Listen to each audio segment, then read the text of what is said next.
Hello study buddies. आज हम लोग जूलॉजी सेकंड सेमेस्टर से कुछ इम्पोर्टेंट क्वेश्चन करेंगे। तो without any further delay let's get started.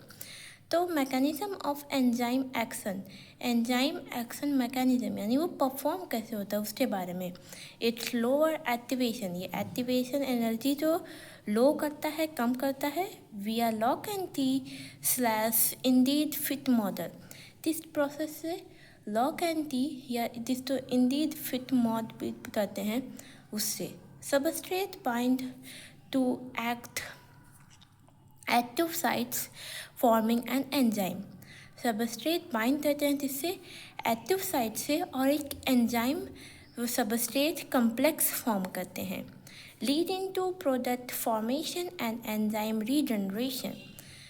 सो ये इससे प्रोडक्ट फॉर्म होता है और एंजाइम जो होता है वो रीजनरेट होता है, दोबारा जनरेट होता है। फिर अगला क्वेश्चन देखते हैं, क्लासिफिकेशन ऑफ कार्बोहाइड्रेट। कार्बोहाइड्रेट से क्लासिफिकेशन यानी उनका डिवीजन, उनके टाइप से बारे में बताया गया है। तो इनका पहला टाइप है मोनोसेकेराइड। मोनोसेकेराइड में सिंगल शुगर के बारे में लोग पढ़ते हैं। फिर अगला है ओलिगोसेकेराइड। ओलिगोसेकेराइड में सुक्रोज आते हैं, लैक्टोज आते हैं एंड पॉलीसेकेराइड।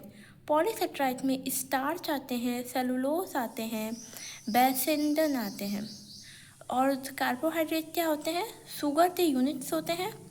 एंड कार्बोहाइड्रेट का बेसिकली फंक्शनल ग्रुप क्या होता है? सो एल्डोस होता है और कीटोस होता है। Okay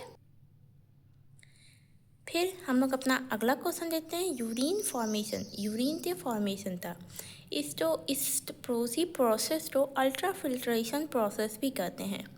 occur in glomerulus of nephron.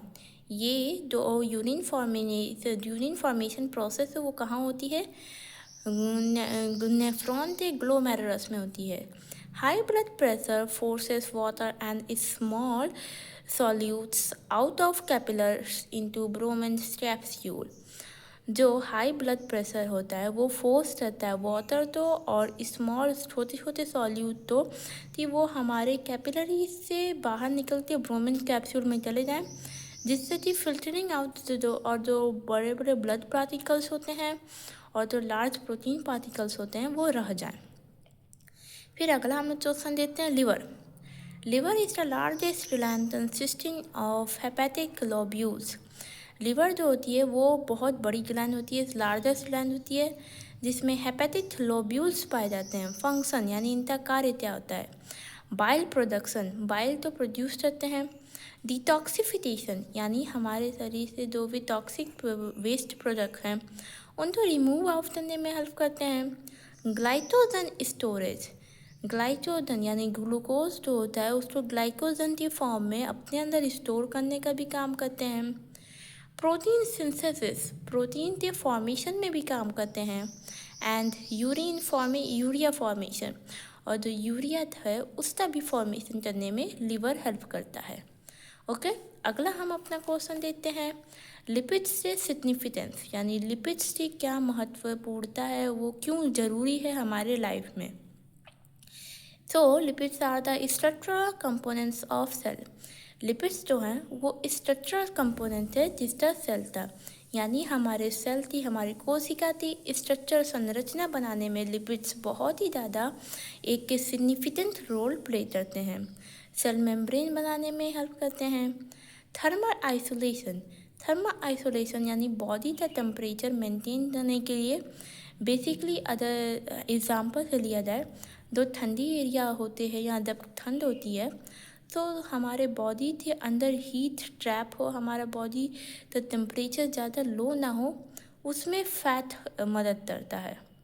And प्रिसिसेटिव hormones, और हार्मोन्स तो मतलब कि अपना कार्य अच्छे से करने के लिए लिपिड्स की भी ज़रूरत होती है। फिर हम लोग अगला चाहते हैं, protein. Protein is the biocatalyst enzyme provide structural support. Biocatalyst यानी ये कई चीज़ें तो कैटलिस्ट करने का भी काम करता है, और ये बायो है यानी ये लिविंग कैटलिस्ट की तरह कार्य करता है और एंजाइम्स की तरह। ये स्ट्रक्चरल सपोर्ट टू केराटिन, हमारे केराटिन तो स्ट्रक्चरल सपोर्ट प्रोवाइड करता है ट्रांसपोर्ट करने में भी हेल्प करता है, जैसे हीमोग्लोबिन तो और डिफेंस मैकेनिज्म जैसे एंटीबॉडीज़ हुआ, WBCs हुआ, उन सब तो ट्रांसपोर्ट करने में भी हमारा प्रोटीन काफ़ी मदद करता है। फिर हम लोग अपना अगला क्वेश्चन देखते हैं, carbohydrates. Carbohydrates are the primary energy source. मुख्य रूप से एनर्जी का सोर्स होता है कार्बोहाइड्रेट, जो कि है 4 कैल पर ग्राम। स्ट्रक्चरल एलिमेंट इन प्लांट्स, ये स्ट्रक्चरल एलिमेंट्स है किसमें?